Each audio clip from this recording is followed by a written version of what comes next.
All right, so let's take a look here. So this on the screen is the file that I generated from the individual curves in order to create the figure for the supplemental text for that Nature and Methods paper. And it's using the FCCS curves that were generated by MATLAB, the diffusion fitting code, and it outputs an EPS file when it does that. So here, if we take a look at data, so if you go to pick some day, right?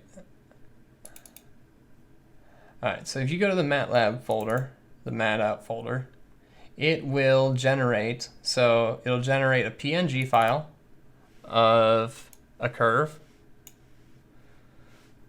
It will generate the figure file, so the MATLAB figure, and then the EPS file. Now the EPS file is the vector format that Adobe Illustrator will use.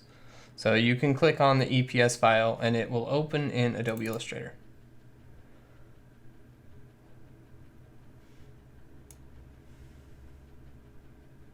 Actually,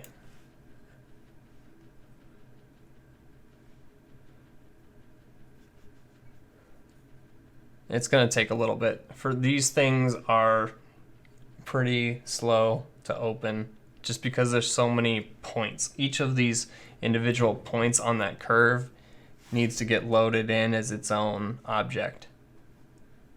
That's essentially the vector element of this. Everything is its own thing and everything can be editable. Okay, so RGB versus CMYK. So if you want to make a figure for web use, then you're going to want to choose RGB. For print, that's stands for cyan, CMYK. Cyan, magenta, yellow, and called key. Key is the other form of, it's just a meaning for black. So if you look at a printer, right, it has the cyan ink, it has the magenta ink, it has the yellow ink, and it has black ink. And that's the print format versus RGB, which is what displays, computer displays will use. So I usually use, for these sorts of figures, I use the RGB format. For some reason, the MATOut folder wants to do them both as it is. All right, so it's going to go through and it's going to say, hey, these fonts don't match anything that we have on file. So I always click Find Fonts. And so what I'll do is I'll just go down to Arial, double click on Arial, and then hit, for each of these, hit Change All. So change them all to Arial, essentially. All right, so now everything in here has been updated to Arial.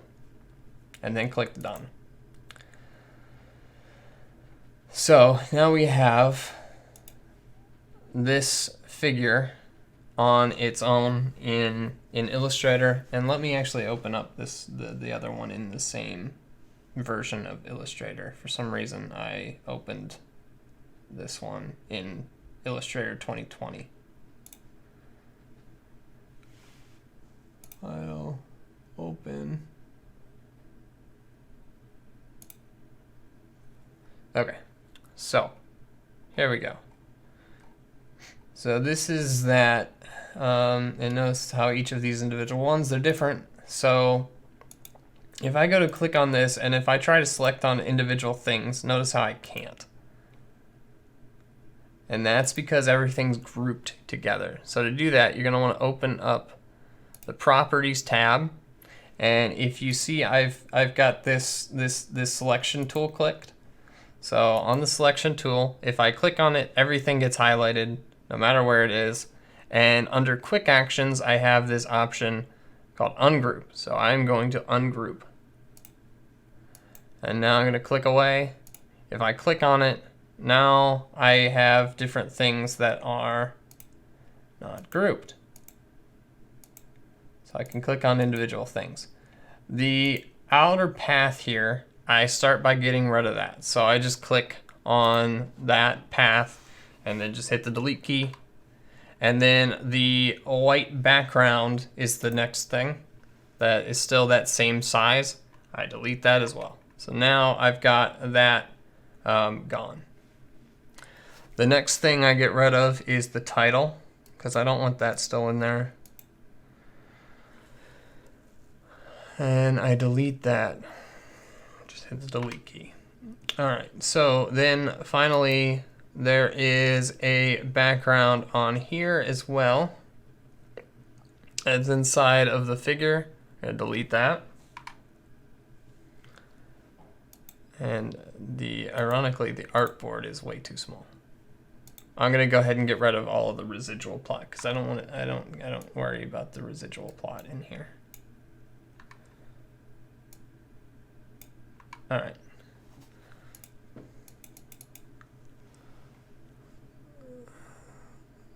So let's see. And I want it so I can edit the artboard. I can drag it to make it bigger. I'm going to drag the artboard, make it bigger so that it fits the whole thing, so that it's nice and visible and whatnot.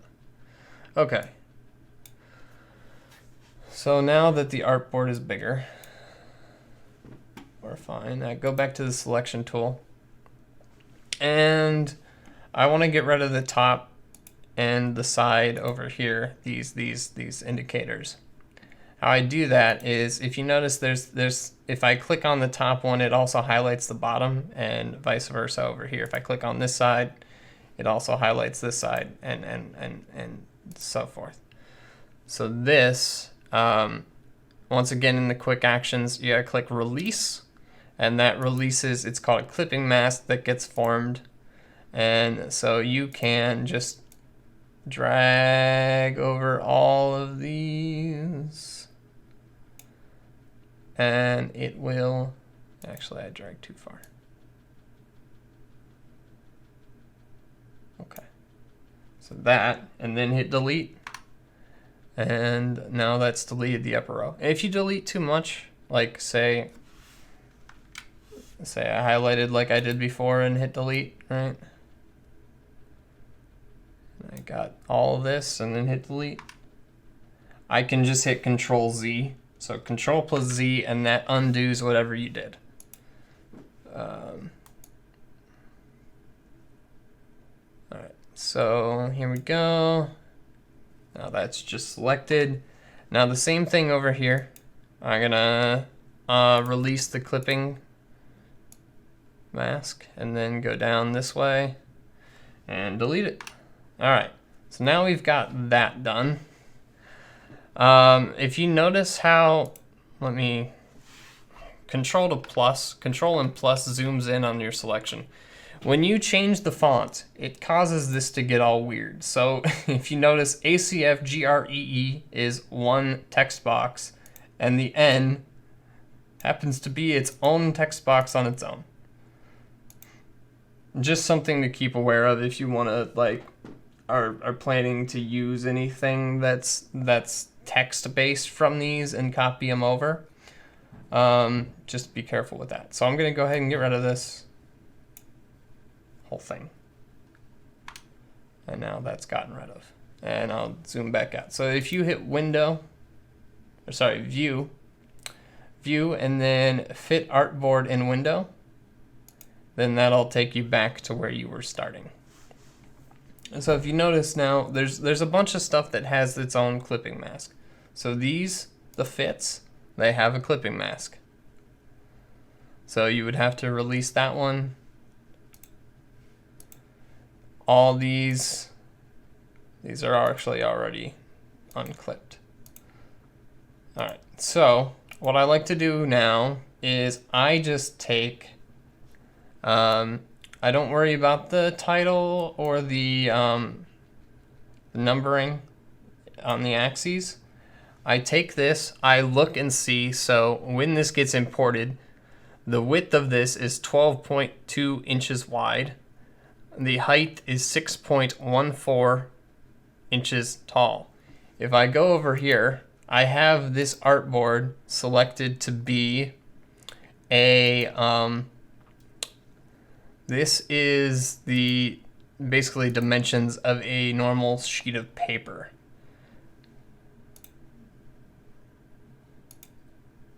This is a sheet of paper going down. So I can click ruler right on this, and it'll show me here. Actually, the units are in millimeters. Let me change it over to inches. All right, so now, so I can see this is 8.5 by 11 inches long, which is normal paper length. So if we have, you know, 1/2 inch on each side of margin, then that means, so 8.5 down to 8, that means we have approximately 7.5 inches across to work with, and we're trying to fit in 3 of these. So what I did was I just set them up, and you can see if I highlight each of them across, we are 1.8 inches in width. And that just kind of worked out because it allowed me to fit in both the legends on the, or the axes titles on the side, as well as the, you know, title, the axis title, and then to fit this over here. So that 1.8 width was a good width for me when doing this. So I would suggest something along that line. And so if you go back here, now we have this as a width of 12.2673 inches. This means that you are going to maintain the width and height. They're basically scaled together. So if I change this to 1.8 and hit enter, it's changing both the width and the height. If I have this unlinked, if I have this broken, then I change this to 1.8 and hit enter. Now it's just compacted everything, and it hasn't adjusted the height. It's only adjusted the width. So make sure that this is linked together, and then change this down to 1.8. All right, so then from there, I just copy these over. And so here we go. I'll just copy this, Control C, Control V, and I'll take this, and I will move this until you see where it gets to the point where it's intersecting where the current stuff is. And I can just add it underneath.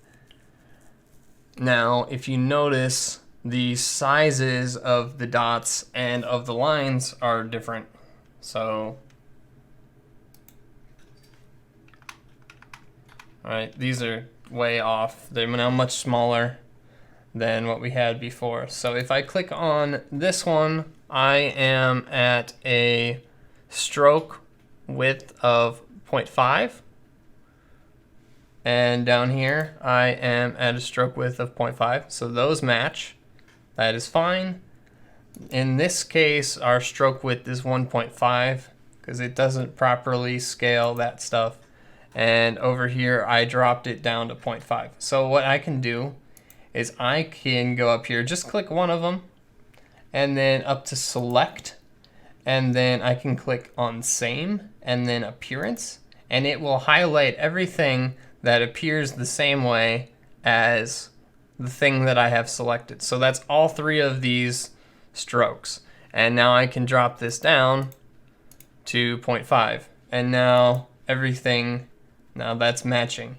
So up here, if I take a look at these things, I have them set to 0.75 for the stroke width.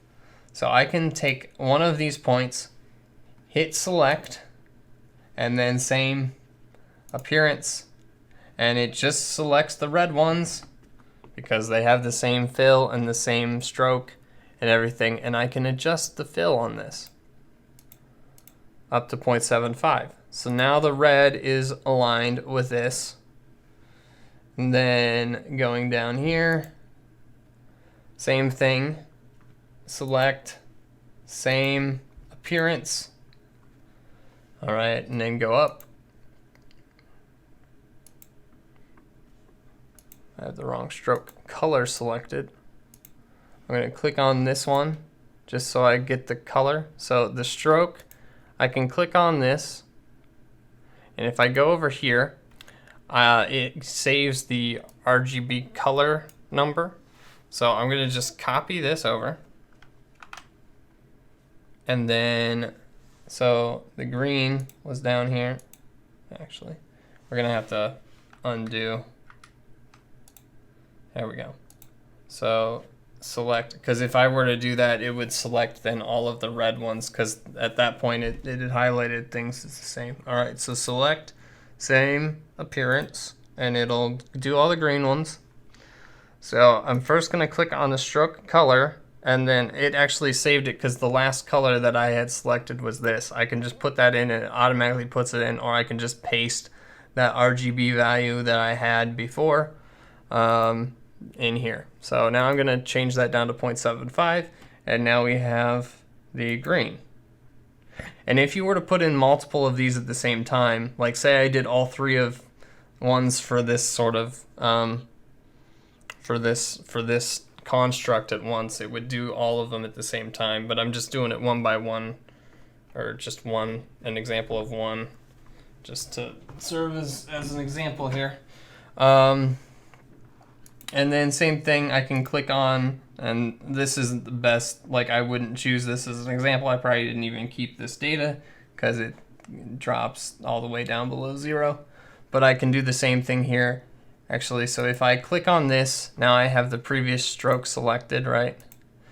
I'm gonna go then click here and do that same thing. Select same appearance, and then go to the stroke. Now click on the previous one, and then it went to 1, so I'm going to change it down to 1.75, and now we've got this. So this, I'm just going to copy. You can copy this, and if you hold shift while you drag things down, it will only move in one direction, either horizontally or vertically. So I'm moving it only straight down, and I'm gonna detach that, and now we have that parallel in line with what's above it. And then I'm gonna go back over here and look at the scale.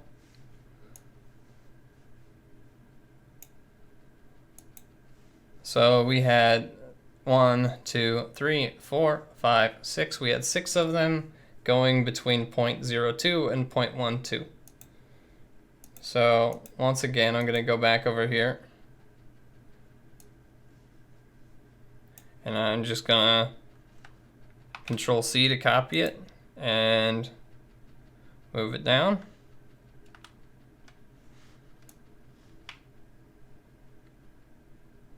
Move that so that it intercepts with what's above it. And then, so I'm gonna move these up. I'm not concerned with what the numbers are at the point. So 0.00,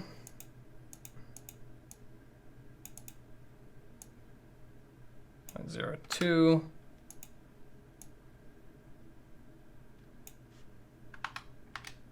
0.04, 0.06. Oops.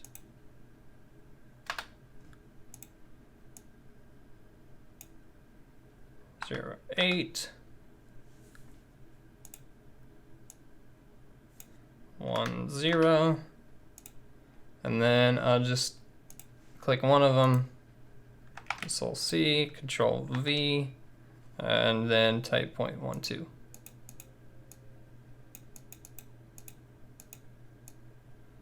Now the reason why I'm not just pasting over the other ones from the other text is because so in some cases where if there's too many lines on the figure that you generate, I'll get rid of them and change the scaling so that basically either get rid of one or the other. Like a few of these, I think this was like going up by 0.01, so 0.0, 0.1, 0.2, 0.3, and it gets too clustered when you shrink things down, so I got rid of every other one.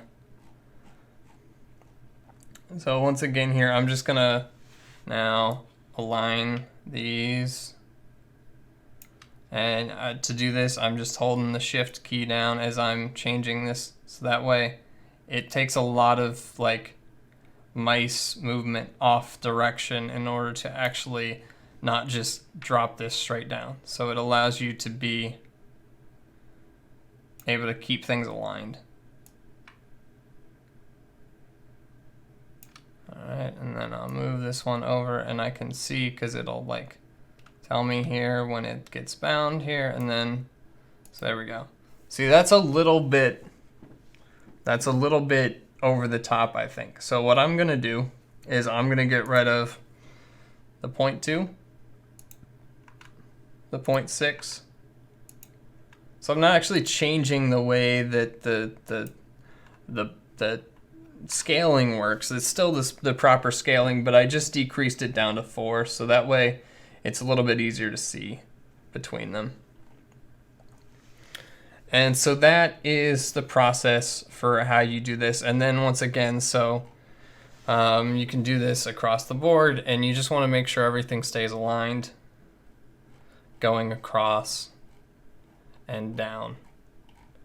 And so what you can do is, once you have this, I like to, once I have the individual like curves, I will go ahead and highlight just the graph itself, and then go up and hit the quick access button to group it. So that way, if I have to move anything, everything's grouped and I can't do like, see, so if I ungroup it and I select everything, you know, I can accidentally like leave some stuff behind and put it out of position. Like here, that's fine, but it can be problematic at times. So I like to group it once it's formatted correctly, and then that way I know every time I click it, I'm moving everything in concert with how it should be, and nothing's getting out of position. So that's the way to do that. And then, so Nature Methods, they wanted everything in 7-point font. So, but you know, that's going to be different depending on what journal that you're submitting. I didn't know that until like literally 2 days before we went to actually submit the final version of the paper. The editor sent it out. So yeah, just those are things to keep in mind. And so those are basically how to do this.